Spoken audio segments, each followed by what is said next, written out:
നമസ്കാരം, ഇത് filmy beat Malayalam. ഒരു വർഷം മാസത്തിൽ 1 എന്ന കണക്കിലായാലും 12 സിനിമകളിൽ അഭിനയിക്കുക എന്നത് ഏതൊരു അഭിനേതാവിനെ സംബന്ധിച്ചും പ്രയാസമുള്ള കാര്യമാണ്. സഹതാര വേഷങ്ങളിൽ അഭിനയിക്കുന്നവർക്ക് പോലും ഇത് ബുദ്ധിമുട്ടാകും എന്നിരിക്കെ ഒരു വർഷം 34 സിനിമകളിൽ അഭിനയിച്ച ഒരു സൂപ്പർ സ്റ്റാർ മലയാള സിനിമയിലുണ്ട്. ആരാണെന്നല്ലേ? നമ്മുടെ സ്വന്തം ലാലേട്ടൻ. 1986 മോഹൻലാലിനും മലയാള സിനിമയ്ക്കും മറക്കാൻ കഴിയില്ല.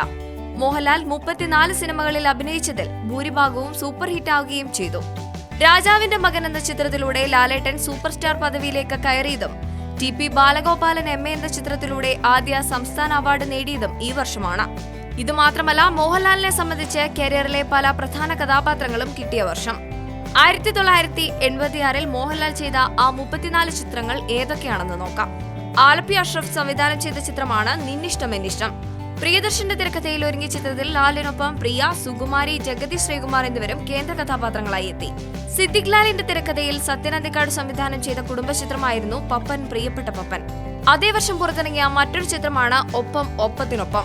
മോഹൻലാലിനൊപ്പം ശങ്കർ, മേനക, ലാലു അലക്സ് എന്നിവരായിരുന്നു പ്രധാന കഥാപാത്രങ്ങളെ അവതരിപ്പിച്ചത്.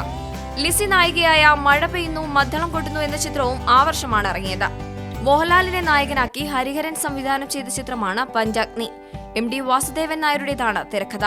ഗീത, നദിയ മൊയ്തു, തിലകൻ എന്നിവരായിരുന്നു ചിത്രത്തിലെ മറ്റു കഥാപാത്രങ്ങളെ അവതരിപ്പിച്ചത്. കരിയിലക്കാറ്റ് പോലെ, അഭയം തേടി, വാർത്ത, ഗീതം, ഇനിയും കുരുക്ഷേത്രം തുടങ്ങിയ ചിത്രങ്ങളും 1986 ഇറങ്ങിയത്. രാജീവ് നാഥ് സംവിധാനം ചെയ്ത കാവേരി എന്ന ചിത്രത്തിൽ ബാലചന്ദ്രൻ നായർ എന്ന കഥാപാത്രമായിട്ടാണ് മോഹൻലാൽ എത്തിയത്.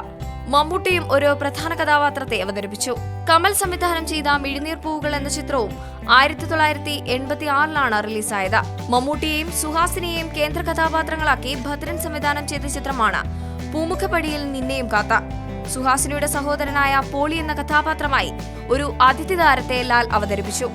PK എബ്രഹാമിന്റെ തിരക്കഥയിൽ RK സംവിധാനം ചെയ്ത ചിത്രമാണ് നിമിഷങ്ങൾ. ദൂരെ ദൂരെ ഒരു കൂടുകൂട്ടാം എന്ന ചിത്രവും ഇറങ്ങിയത് ഇതേ വർഷം തന്നെയാണ്.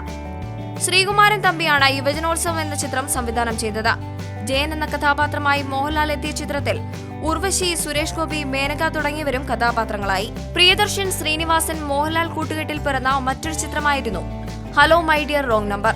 ശോഭ് രാജ്, 1 മുതൽ 0 വരെ, എന്റേത് മാത്രം, പടയണി, മനസ്സിലൊരു മണിമുത്ത്, സന്മനസ്സുള്ളവർക്ക് സമാധാനം, അടിവേരുകൾ, ദേശാടനക്കിളി, കരയാറില്ല, രേവതിക്കൊരു പാവക്കുട്ടി, ഗാന്ധിനഗർ, സെക്കൻഡ് സ്ട്രീറ്റ്, നമുക്ക് പാർക്കാൻ മുന്തിരിത്തോപ്പുകൾ, സുഖമോ ദേവി, താളവട്ടം തുടങ്ങി മലയാളികൾക്ക് മറക്കാനാകാത്ത ഒട്ടേറെ ചിത്രങ്ങൾ പിറന്ന വർഷമായിരുന്നു 1986. മോഹൻലാൽ എന്ന അഭിനയ പ്രതിഭയുടെ കഴിവ് മലയാളികൾ തിരിച്ചറിഞ്ഞ വർഷം. നമുക്ക് പാർക്കാൻ മുന്തിരിത്തോപ്പിലെയും താളവട്ടത്തിലെയും രാജാവിന്റെ മകനിലെ വിൻസെന്റ് കോമസിനെയും ഒന്നും നമ്മൾ ഒരിക്കലും മറക്കില്ല. ഈ വാർത്ത ഇഷ്ടമായെങ്കിൽ share it, like it and subscribe to Filmibeat Malayalam.